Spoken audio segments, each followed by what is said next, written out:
Hello everyone, my name's Brody, and on today's episode of Brody's Learning Adventure, we'll be learning about American life in the early 1800s. The Industrial Revolution. The American Industrial Revolution is said to have begun in Rhode Island in 1793 when Samuel Slater built the first American spinning mill, a factory that makes cloth. Rhode Island's geography was perfect for water-powered mills, and the War of 1812 made it tough to get imported goods, inspiring Americans to find more efficient ways to produce their own.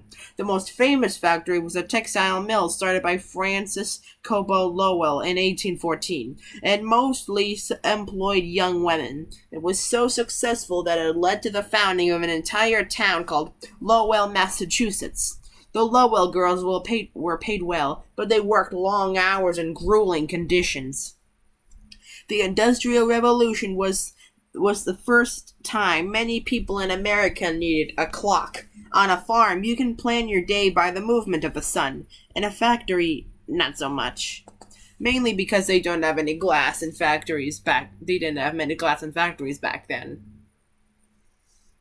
The Industrial Revolution was a time of great innovation.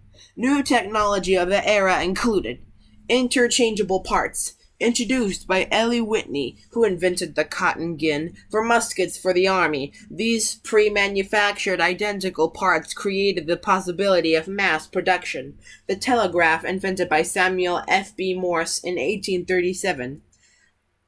Improved communication. Using Morse code, telegraphs sent short pulses of energy along a wire that were translated into letters that spelled out messages. To learn more about Morse code, go to Dr. Binox's episode of Morse code. To find Dr. Binox, just type in Dr. Binox. Steam power. Once steam engines were improved by James Watt in 1780, factories no longer had to be located near rivers. The steamboat, perfected by Robert Fulton in 1807, improved river transportation.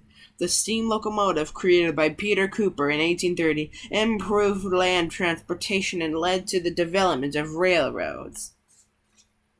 New technology helped people who were heading west. They can now use better agricultural tools like the John Deere plow and the McCormick reaper.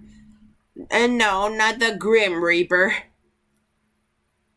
Wheat became a cash crop. Cities such as Chicago sprang up. Farms in the Midwest began to supply the factory workers in the Northeast with food, and the Northeast began to supply the Midwest with manufactured goods. Large distances seemed to become smaller, thanks to American innovation. One of the most significant inventions was the cotton gin, invented by Eli Whitney in 1793. It could clean seeds from cotton quickly. It allowed plantation owners of the South to speed up harvests so that workers in the North could make more cotton goods. On the flip side, however, the cotton gin also increased the use of slaves. Plantation owners, who only made up about 3% of the southern population, made even more profit. In the deep South, cotton was king, and there was no incentive for anything else. Other southern whites earned livings as yeomen, small-scale farmers who owned land but no slaves, or tenant farmers who rented their land. These people tended to be poor. Slave life. Now we're getting into the more serious tone of this. By 1808, the international slave trade was abolished. The domestic slave trade increased to make up for it. By the early part of the century, almost every slave in the U.S. had been born into slavery. Some slaves were determined to win their freedom. Nat Turner, one of the most famous slave rebels, led a violent uprising in 1831 in Virginia. Turner was hanged or hung, and Nat Turner's rebellion scared many Southerners and hardened their position. Some states passed even harsher laws to control slaves since then. Be sure to like, comment, subscribe, and hit the notification bell so that way you won't miss any of my new episodes. This is Brody signing out.